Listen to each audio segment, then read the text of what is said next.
Assalamualaikum warahmatullahi wabarakatuh. Salam dedikasi, salam literasi. Mari sama-sama kita berdedikasi di dalam literasi. Baik, pada video sebelumnya kita sudah membahas terkait dengan materi pengantar kekuasaan di dalam masyarakat. Kita sudah bahas apa itu kekuasaan, apa definisinya, bentuk-bentuk kekuasaan, serta beberapa sumber dan jenis kekuasaan di dalam masyarakat. Pada materi kali ini, kita akan membahas lebih lanjut terkait dengan kekuasaan di dalam masyarakat. Ada banyak sekali pendekatan-pendekatan teori sosiologi ketika kita membicarakan kekuasaan.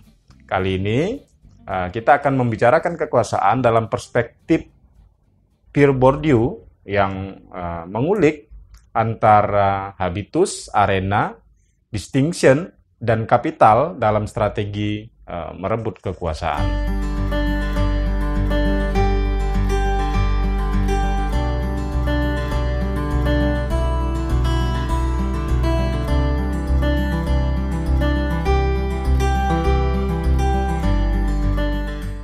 Bourdieu memandang kekuasaan di dalam masyarakat merupakan sebuah budaya dan simbolis yang diciptakan di tengah-tengah masyarakat.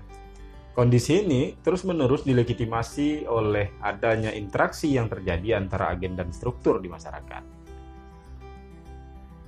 Hal ini, menurut Bourdieu, mungkin saja terjadi melalui apa yang disebutnya sebagai habitus, yaitu sebuah proses mensosialisasikan norma di tengah-tengah masyarakat sehingga bermuara pada kecenderungan masyarakat untuk memiliki satu panduan untuk bertindak dan berpikir. Habitus tumbuh dan berkembang secara alami di tengah-tengah masyarakat dalam proses waktu yang sangat panjang. Sehingga hal ini kemudian terinternalisasi dan terakulturasi di dalam diri masyarakat sehingga menghasilkan sebuah kebiasaan-kebiasaan yang baru di tengah-tengah masyarakat. Yang kemudian bermuara pada kebiasaan-kebiasaan yang menjadi struktur baru di dalam masyarakat. Di dalam kekuasaan, habitus memang diciptakan dan direproduksi oleh orang yang memiliki kekuasaan. Dan hal ini kemudian diterapkan kepada masyarakat yang dikuasai sehingga mereka tidak sadar bahwa mereka sedang dikuasai. Dalam strategi kekuasaan, ini merupakan salah satu strategi yang tertinggi untuk menguasai orang sehingga orang tidak sadar bahwa dirinya sedang dikuasai. Beberapa contohnya dalam masyarakat kita, misalnya bisa kita lihat pada budaya patriarki, di mana kaum perempuan itu kemudian merasa tidak sadar bahwa dirinya dikuasai secara struktur oleh kelompok laki-laki, baik dalam keluarga ataupun dalam struktur yang lebih besar dalam masyarakat. Sementara kapital adalah modal yang kita gunakan untuk mendapatkan kesempatan-kesempatan serta keinginan-keinginan yang kita ingini dalam hidup ini. Menurut Bourdieu, menariknya bahwa ternyata untuk mendapatkan kapital, seseorang harus membutuhkan habitus yang tepat di dalam hidupnya. Dan ini adalah sebuah sinergisitas antara habitus dan kapital, ya, baik dalam kekuasaan ataupun dalam kondisi-kondisi lainnya. Antara kapital dan habitus satu sama lain punya keterkaitan. Berdasarkan jenisnya, kapital bisa dilihat pada 4 bidang, yaitu kapital budaya, kapital sosial, kapital simbolik, dan kapital ekonomi. Kapital budaya merupakan semua bentuk kekayaan simbolis yang mengacu pada pengetahuan, kemampuan, dan keterampilan yang dimiliki oleh seseorang yang dia peroleh kemudian menjadi disposisi bagi kedudukan sosial seseorang di tengah-tengah masyarakat. Bentuknya bisa disimbolkan pada ijazah yang dimiliki seseorang dalam dunia pendidikan misalnya. Maka tingkat pendidikan seseorang itu menjadi kapital budaya tersendiri bagi orang yang memilikinya. Akan ada perbedaan antara orang yang berpendidikan sarjana dengan orang yang hanya berpendidikan SMA. Karena apa? Karena itu merupakan sebuah modal kapital. Misalnya ketika dia terjun dalam dunia pekerjaan, mencari pekerjaan, maka akan ada posisi yang berbeda bagi orang yang tamatan sarjana dengan pendidikan sarjana dibandingkan dengan orang yang melamar pekerjaan berbekal ijazah SMA. Nah, kenapa? Karena itu berkaitan dengan modal budaya yang dia milikinya, yaitu pendidikan yang berbeda. Maka perbedaan dalam pendidikan tersebut itu merujuk pada perbedaan modal budaya yang dimiliki oleh seseorang, sehingga akan menentukan posisi yang berbeda pula bagi orang yang memiliki modal tersebut. Hal lainnya yang dapat ditunjukkan dari kapital budaya adalah perbedaan dari pola pengetahuan, dari tingkat kemampuan, cara berbicara, kemampuan menulis, cara bergaul dengan seseorang, itu semuanya berperan dalam menentukan kedudukan sosial, karena itu semuanya terkait erat dengan apa yang disebut sebagai kapital budaya. Bentuknya itu bisa dilihat pada 3 bentuk terkait dengan kapital budaya ini. Yang pertama, kapital budaya terintegrasi di dalam diri seseorang. Ini bisa dilihat dari bentuk pengetahuan yang diperoleh selama seseorang menjalani masa pendidikan, masa studi yang dibentuk melalui lingkungan sosialnya, yang kemudian itu bermuara pada pembentukan disposisi yang tahan lama. Itu terlihat pada pola pengetahuan, bahasa yang dia pakai, kemudian cara seseorang dalam berretorika. Itu akan membentuk posisi seseorang dengan tingkat kebudayaan tertentu. Kemudian bentuk kapital budaya lainnya bisa dilihat dari objektivitasnya. Seluruh kekayaan budaya ternyata bisa dimiliki secara material. Ini tercermin dari kepemilikan ekonomi. Kapital ekonomi itu merupakan kekayaan kebudayaan. Tetapi sangat berbeda dengan kepemilikan simbolis atau kapital budaya. Kapital budaya itu lebih pada simbolis. Itu tadi seperti pengetahuan, keterampilan menulis, kemudian cara berbicara, cara berretorika, itu semua adalah simbol-simbol dari kapital budaya yang dia sangat berbeda dengan kapital ekonomi yang lebih pada material. Jadi secara objeknya kapital budaya itu jauh lebih abstrak, berada dalam diri individu. Dia tidak nampak, tidak bisa terlihat oleh panca indera, tetapi keberadaannya bisa dirasakan. Hal-hal yang nampak lebih pada simbol-simbol materialnya seperti ijazah misalnya, kalau bicara pada kapital budaya terkait dengan pendidikan. Dan bentuk kapital budaya yang ketiga adalah ternyata kapital budaya itu juga terinstitusionalisir. Ya, ini ditunjukkan dari gelar yang diberikan oleh sebuah institusi tertentu. Katakanlah institusi pendidikan yang memberikan gelar pendidikan pada seseorang dalam bentuk ijazah, ya, apakah ijazah SMA, S1, S2, sampai S3, atau lembaga-lembaga lain yang memberikan sertifikat, baik itu sertifikat penghargaan atau sertifikat pengakuan dari kepemilikan pengetahuan yang dimiliki oleh seseorang. Dan itu semua adalah bentuk-bentuk dari kapital budaya. Sementara kapital sosial adalah semua bentuk jaringan hubungan dan koneksi sebagai sumber daya untuk penentuan kedudukan sosial seorang. Semua bentuk hubungan kekerabatan, hubungan pertemanan, hubungan kekeluargaan yang menghubungkan satu individu dengan individu lainnya, itu semua adalah jaringan.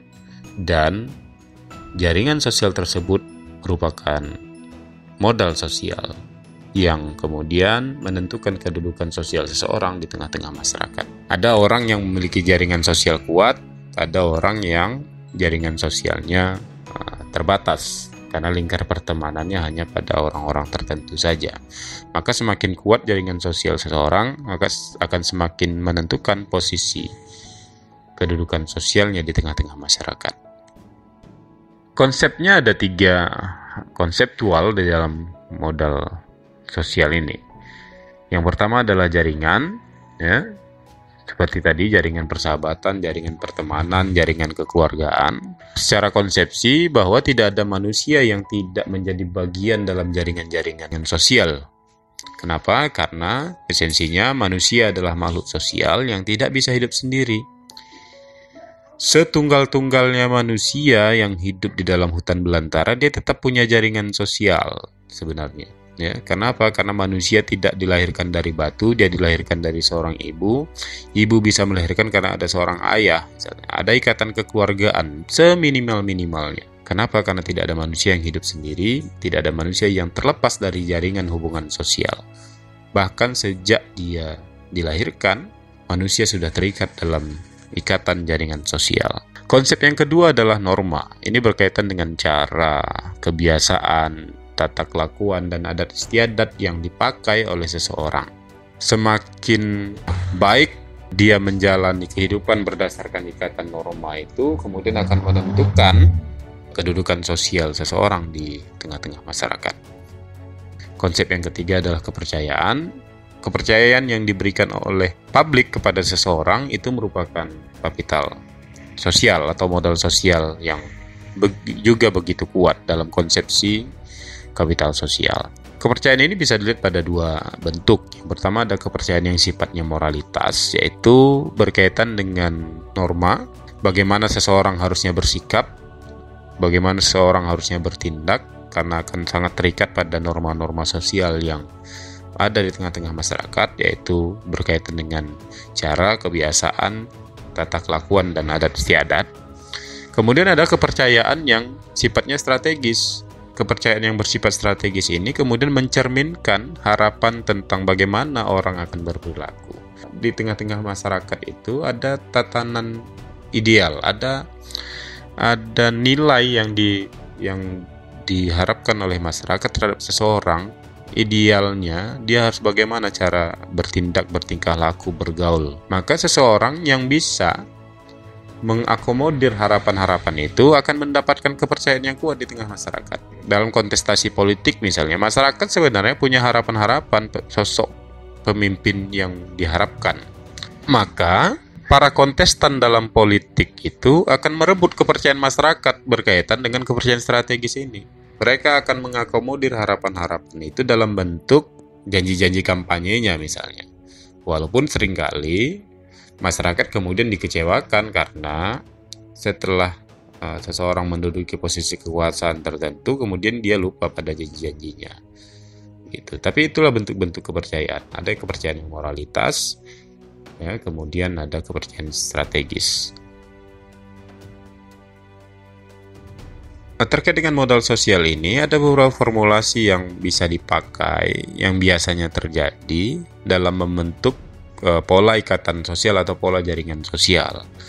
Maka 3 unsur tadi itu penting untuk menyusun formulasi dalam pembentukan jaringan sosial, yaitu ada jaringan, kemudian norma, dan kepercayaan. Integrasi antara jaringan, norma, dan kepercayaan ini akan membentuk 2 pola jaringan sosial yang berbeda. Kekuatan jaringan sosial ditambah kepercayaan itu akan membentuk apa yang disebut dengan social bridging.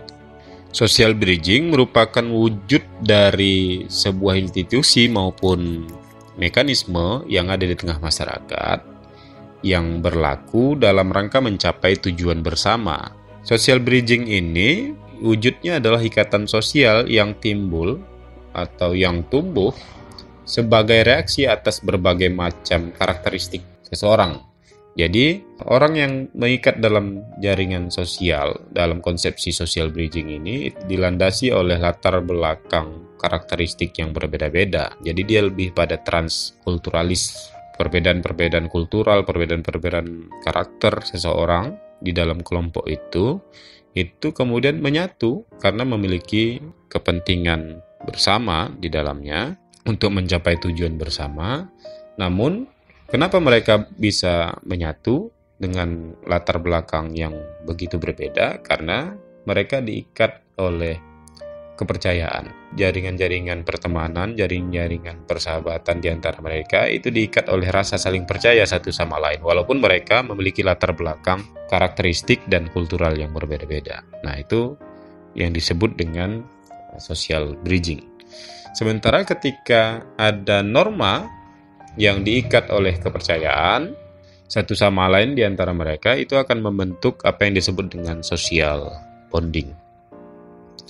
Nah, kalau social bridging dibentuk atas dasar latar belakang karakteristik yang berbeda, tapi tidak pada social bonding. Social bonding Ya, orang-orang dalamnya punya kesamaan. Apa itu? Punya kesamaan dalam hal norma. Norma itu akan berbicara tentang kebiasaan, tata kelakuan, gitu, serta adat istiadat. Jadi kesamaan adat istiadat, kesamaan pandangan, kesamaan ideologi, kesamaan sistem kepercayaan, ya, ditambah dengan rasa saling percaya satu sama lain, itu akan membentuk apa yang disebut dengan social bonding.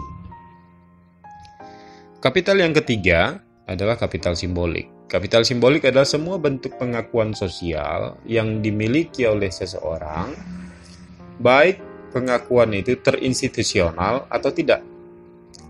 Ya, maka kapital simbolik ini akan sangat berkaitan dengan simbol-simbol kekuasaan. Apa contohnya? Jabatan yang dimiliki seseorang, kemudian di mana dia bekerja, kantornya seperti apa, ya, tingkat prestisnya itu akan sangat berbeda-beda.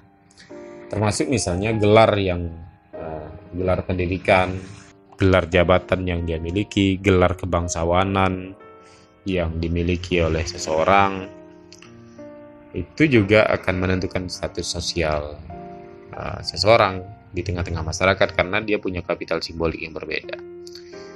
Nama keluarga ternama juga termasuk di dalamnya, ya, kebesaran nama keluarga, kemudian termasuk kendaraan, ya, mewahnya kendaraan yang dia pakai itu akan menjadi kapital simbolik karena itu akan menjadi simbol-simbol yang kuat. Itulah kenapa misalnya orang kaya itu akan memakai kendaraan yang berbeda dengan orang biasa. Kenapa? Karena dia ingin menunjukkan bahwa dia punya simbol kekayaan, gitu.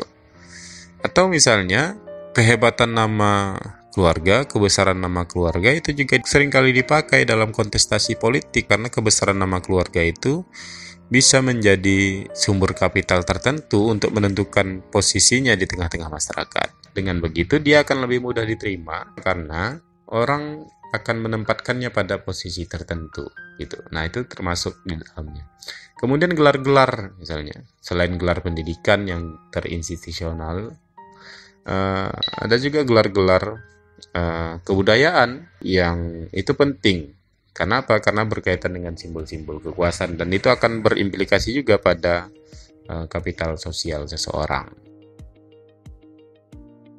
Nah, ternyata efektivitas kapital simbolik ini berada dalam bentuk perintah, berada dalam bentuk wacana ritual, anjuran, ancaman, bahkan dalam bentuk makian. Seorang ketua preman berhak memaki-maki anggotanya itu, ya, dengan omongan kasar, bahkan sampai nama-nama binatang yang berada di kebun binatang itu keluar dari mulutnya untuk memaki-maki anggotanya. Tapi anggotanya itu manut-manut saja dan nggak berani ngelawan ketika dimaki-maki oleh si ketua. Kenapa? Karena si ketua punya kapital simbolik. Efektivitas makiannya itu karena dia punya kapital simbolik si ketua. Tapi bayangkan kalau misalnya sesama anggota dalam kelompok preman itu saling memaki, itu akan berakhir pada adu jotos. Kenapa? Karena si pemaki dan orang yang dimaki itu berada pada level yang sama-sama tidak memiliki kapital simbolis yang kuat. Nah, itu yang dimaksud dengan efektivitas kapital simbolik yang berada dalam bentuk wacana tersebut, ya. Termasuk perintah, ya, bagaimana memerintahkan orang itu, orang yang memberi perintah dan orang yang menerima perintah itu berada pada perbedaan di level kapital simboliknya. Orang yang memberi perintah dia punya kapital simbolik sebagai penguasa. Contoh lainnya misalnya Ustadz Abdul Somad begitu ketika ceramah di khalayak ramai di depan ribuan bahkan jutaan masyarakat, apa yang disampaikan Ustadz Abdul Somad itu akan didengarkan, tapi akan berbeda ketika ada orang lain yang menyampaikan tausiah yang dia sama sekali tidak memiliki kedudukan sebagai seorang juru dakwah atau seorang ustadz misalnya. Dia dikenal sebagai orang yang awam. Kemudian di tengah kelompok orang yang lagi duduk, ada 10 orang yang lagi duduk, kemudian dia datang dan berceramah di situ. Walaupun isi ceramahnya itu sama persis dengan yang disampaikan Ustadz Abdul Somad, yang disampaikan di depan ribuan bahkan jutaan umat tadi, hadis yang dipakai juga sama, petikan ayat dalam Al-Quran yang dipakai juga sama, gitu, bahkan sampai joke candaannya juga sama. Tapi akan ada perbedaan respon yang diberikan oleh si pendengar. Kenapa? Karena yang memberikan tidak memiliki kapital simbolik yang kuat. Jadi ketika dia berbicara di tengah 10 orang itu, bisa jadi salah satu di antara mereka kemudian nyeletuk, bahkan meledek begitu. Kalau ceramah jangan di sini dong, ceramah di masjid aja sana, ngapain ceramah-ceramah di sini gitu. Kira-kira begitu.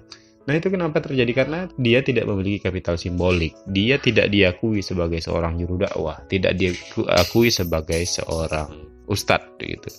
Jadi walaupun perkataannya sama persis, tapi kemudian responnya akan berbeda. Kenapa? Karena dia tidak memiliki kapital simbolik, sehingga dia tidak memiliki kedudukan sosial di tengah-tengah masyarakatnya. Nah menariknya, efektivitas kapital simbolik tadi itu terancam apabila fungsi mekanisme yang menjamin hubungan pengakuan dasar otoritasnya berhenti. Ini berkaitan dengan waktu misalnya. Jabatan-jabatan tertentu itu kan punya waktu tertentu, punya batasan waktu tertentu. Misalnya, ketika dia tidak lagi menduduki posisi itu, maka secara otomatis efektivitas dari kapital simbolik itu akan hilang dengan sendirinya. Kenapa? Karena dia tidak lagi memiliki efektivitas kapital simbolik.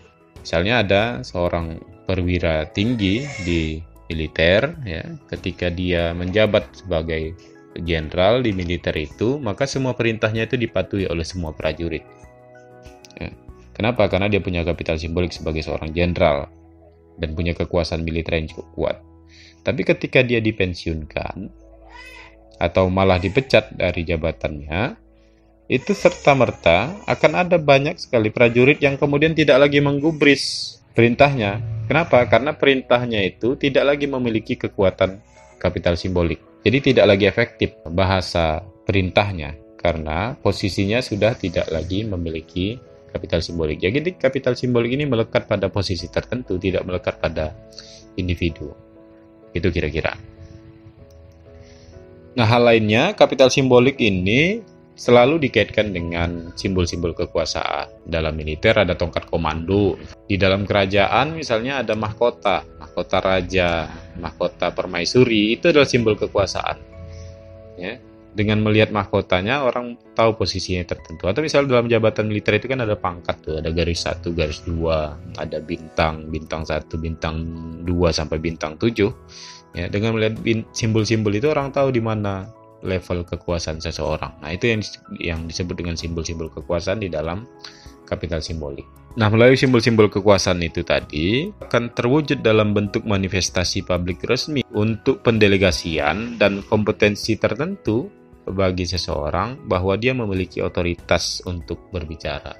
Jadi, bahasa yang dia pakai itu memiliki kekuatan kapital simbolik. Baik tadi dalam bentuk anjuran bagi seorang ustadz misalnya, ancaman, makian bagi seorang preman misalnya, atau perintah bagi penguasa-penguasa tertentu. Ya. Mereka memiliki otoritas di dalam bahasanya itu karena dia memiliki simbol kekuasaan yang melekat pada kapital simbolik. Sementara kapital yang keempat adalah kapital ekonomi. Kapital ekonomi adalah semua sumber daya ekonomi individu yang dimiliki oleh seseorang untuk memperkuat posisinya di tengah masyarakat. Sumber-sumbernya itu bisa didapat dari pendapatan dari hasil kerjanya, atau bisa didapati dari warisan keluarga, bisa dalam bentuk investasi atau tabungan yang berbentuk uang, giro dan perhiasan, atau saham, atau investasi tanah, kepemilikan tanah, serta barang-barang mewah lainnya. Semua itu adalah bentuk-bentuk dari kapital ekonomi. Bentuk lain dari kapital ekonomi bisa terwujud dalam bentuk alat produksi dan mesin-mesin produksi. Bahkan kepemilikan tenaga kerja itu juga merupakan kapital ekonomi. Maka komponen dari kapital ekonomi ini sifatnya nyata, bisa dilihat dan dirasakan oleh panca indera kita, bisa dilihat dan dipegang. Berbeda dengan kapital simbolis, kapital budaya, dan kapital sosial yang sifatnya lebih abstrak. Namun di antara 4 kapital ini, bagi Bourdieu, kapital ekonomi dan kapital budaya merupakan 2 hal yang penting. Ternyata kapital budaya dan kapital ekonomi ini dapat membagi kelas masyarakat pada 3 kelas, yaitu kelas populer, kelas borjuasi kecil, dan kelas dominan. Kelas populer adalah kelas yang diisi oleh masyarakat yang tidak memiliki kapital yang kuat. Yang menyatukan mereka di dalam kelas ini adalah praktik dan representasi dalam keunggulan fisik dan penerimaan dominasi. Jadi mereka secara fisik lebih kuat, lebih tangguh ketimbang dua kelas yang berada di atasnya. Tapi kemudian sama-sama sebagai kelompok yang didominasi. Jadi itu adalah kesamaan mereka yang berada dalam kelas populer. Tidak memiliki sumber kapital yang begitu kuat, tapi kemudian lebih kuat dalam hal didominasi. Kelas yang kedua adalah kelas borjuasi kecil, yaitu kelompok-kelompok yang memiliki sifat borjuasi atau kelas dominan yang merupakan anak tangga untuk menuju kelas yang lebih atas. Mereka ingin menaiki tangga sosial, ya, ingin menaiki tingkatan sosial ke atasnya. Kemudian dalam tata kehidupannya dia akan meniru budaya-budaya yang dimiliki oleh kelas dominan. Sementara kelas dominan menunjukkan identitas khas dan memaksakan kepada semua suatu visi tentang dunia sosial. Jadi apa yang dilakukan oleh masyarakat, baik di kelas populer dan kelas borjuasi kecil, itu ditentukan oleh kelas dominan. Mereka yang menentukan standar berpakaian, mereka yang menentukan standar perilaku, mereka yang kemudian menentukan standar berbahasa. Jadi pakaian yang hari ini populer itu, ya, bentuk pakaian yang tren hari ini itu ditentukan oleh kelas dominan. Sebenarnya dengan mengikuti mode berpakaian itu kita sedang mengikuti apa yang diingini oleh kelas dominan. Kalau hari ini kita menggunakan teknologi di dalam berkomunikasi, ada gadget, laptop, itu juga sebenarnya tidak terlepas dari dominasi yang dilakukan oleh kelas dominan. Karena semua yang mereka miliki itu tidak lagi menjadi eksklusif, tapi kemudian diinklusifkan agar dengan begitu mereka bisa mengatur cara berperilaku, cara berpakaian, cara bertingkah laku, cara konsumtif kelas-kelas yang berada di bawahnya agar mereka mampu mengakumulasi kapital-kapital lainnya. Dengan mengakumulasi kapital-kapital, maka itu akan memperkuat posisi mereka untuk terus berada di kelas dominan dan terus berkuasa. Ini adalah gambarannya pada 3 level kelas sosial itu yang dipengaruhi oleh kapital budaya dan kapital ekonomi. Pada level yang paling rendah diisi oleh kelas populer, yaitu kelas orang kebanyakan yang tidak memiliki begitu kuat sumber daya kapital, secara khusus adalah kapital ekonomi dan kapital budaya. Biasanya diisi oleh orang yang dengan jumlah yang tidak sedikit, tapi kemudian keterbatasan ruang dan distribusi kapital, sehingga mereka harus berebut ruang dan kapital di antara mereka yang banyak. Semakin ke atas, maka jumlahnya semakin sedikit. Di level kedua ada kelas borjuasi kecil, di mana kelas populer itu akan berusaha untuk naik ke jenjang berikutnya melewati kelas borjuasi kecil. Di kelas borjuasi kecil ini ditandai dengan tata kehidupan yang mengikuti pola-pola kelas dominan yang berada di atasnya. Untuk menaiki setiap level, maka seringkali terjadi sikut-menyikut dan saling menjatuhkan di antara satu sama lain. Kenapa? Karena kelas di atas itu cukup menggiurkan dan cukup menjanjikan dalam hal kekuasaan. Semakin di atas, sumber daya kapitalnya lebih luas dan lebih besar, tapi kemudian hanya diisi oleh segelintir orang. Nah, itu yang terjadi di antara 3 kelas ini, kelas dominan, kelas borjuasi kecil, dan kelas populer. Sementara hal selanjutnya adalah arena. Arena adalah tempat persaingan dalam perjuangan di dalam masyarakat. Dia yang menjadi lokasi pertempuran masyarakat untuk menentukan posisi mereka di tengah-tengah masyarakat. Arena menjadi ruang, menjadi tempat perjuangan seseorang untuk merebut posisi di tengah-tengah masyarakat. Antara habitus, kapital, dan arena ini sangat memiliki keterkaitan antara satu sama lain. Untuk bisa berhasil dalam salah satu arena di dalam hidup, apakah itu politik, pendidikan, kesenian, dan arena-arena lainnya, maka orang harus memiliki habitus dan kapital yang tepat untuk arena tersebut. Karena setiap arena itu itu akan memiliki aturan main yang berbeda, maka juga membutuhkan habitus dan kapital yang berbeda pula. Pada prinsipnya, orang yang tidak memiliki kapital dan habitus yang tepat dalam satu arena, maka kemungkinan besar dia akan gagal untuk menang di dalam arena pertempuran tersebut. Arena merupakan tempat pertarungan kekuatan, tempat perjuangan untuk mempertahankan atau mengubah struktur hubungan-hubungan kekuasaan. Apakah seseorang yang sudah berkuasa itu mampu mempertahankannya, atau justru orang mampu merebut struktur kekuasaan yang dia miliki? Dan biasanya, orang yang berkuasa dia akan memiliki gaya tersendiri dalam berkuasanya, maka struktur-struktur kekuasaan itu juga akan berubah sesuai dengan siapa yang berkuasa pada arena tersebut. Biasanya, pelaku yang masuk dalam sebuah bidang arena, baik itu arena politik, seni, pendidikan, maupun ekonomi, atau arena-arena lainnya, harus menguasai kode-kode atau aturan-aturan main yang berada dalam arena tersebut, karena setiap arena memiliki kode etik dan aturan main yang berbeda pula. Dalam setiap arena, pelaku akan bersaing untuk mendominasi dan mengakumulasi kapital tertentu. Penting juga untuk menentukan strategi yang dipakai untuk menang dalam arena yang dimainkan. Karena keberhasilan strategi dari para pelaku yang masuk dalam arena tersebut akan sangat tergantung pada besarnya kapital yang dimiliki, serta struktur modal dalam posisinya di lingkup sosial. Kebesaran modal dan struktur modal tersebut itu akan menentukan strategi apa yang akan dia pakai.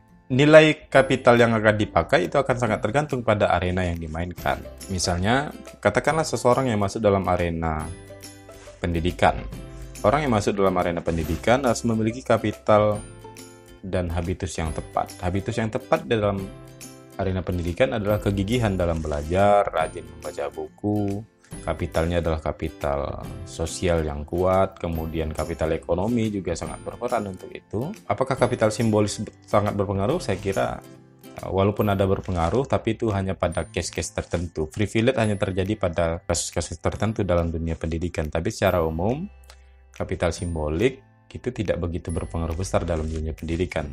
Kapital budaya masuk di dalamnya, bagaimana dia memiliki pengetahuan dan keterampilan di dalam dunia pendidikan. Akan sangat berbeda di dalam arena lainnya, ya, katakanlah di arena ekonomi atau arena seni dan arena politik. Maka setiap arena tersebut, kebutuhan kapital dan kebutuhan habitusnya akan sangat berbeda. Kemudian arena memiliki sistem yang terstruktur di mana posisi para pelaku saling bersaing dan saling berjuang. Di dalam arena, strategi pelaku sangat tergantung dari posisinya. Dan kepemilikan kapital juga akan sangat tergantung untuk menentukan strategi apa yang dia pakai di dalam strategi memenangkan arena.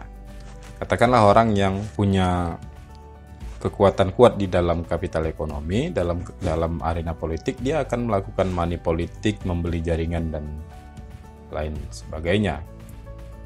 Orang yang kuat secara kapital simbolis, dia akan menggunakan kekuatan simbolisnya itu untuk strategi meraih kekuasaannya sebagai menantu presiden, sebagai anak presiden, sebagai anak penguasa, istri penguasa, dan kapital-kapital simboliknya itu akan lebih menonjol sebagai titik masuk awal sebagai strategi dalam memenangkan arenanya.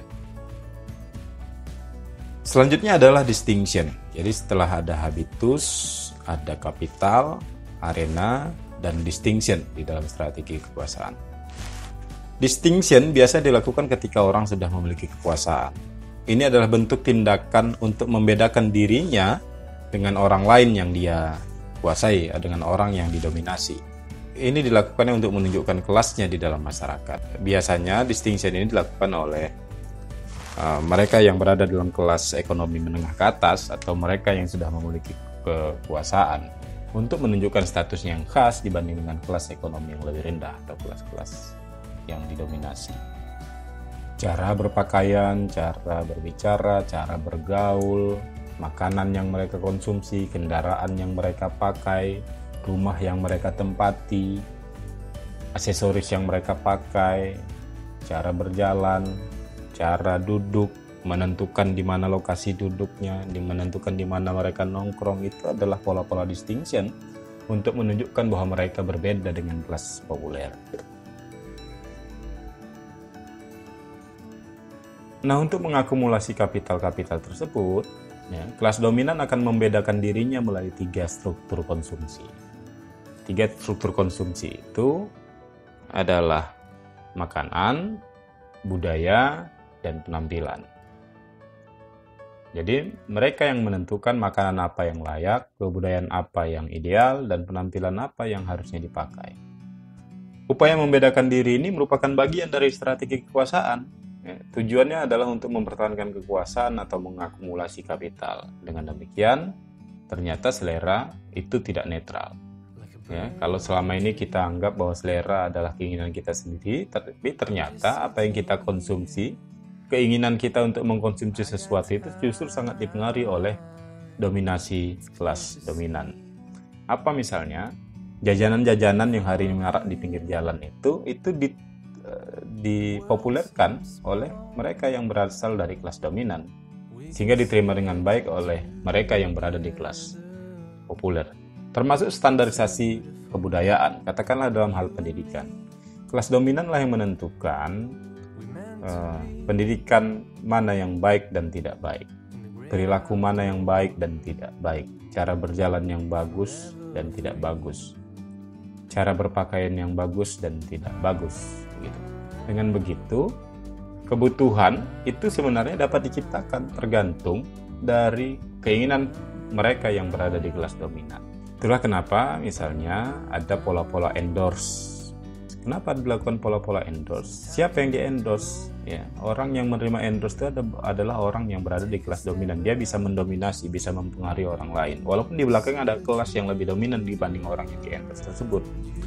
Ya, itu penting untuk apa? Untuk mengkampanyekan, untuk mengiklankan, untuk menyebarkan informasi bahwa ini adalah standarnya selera kelas dominan.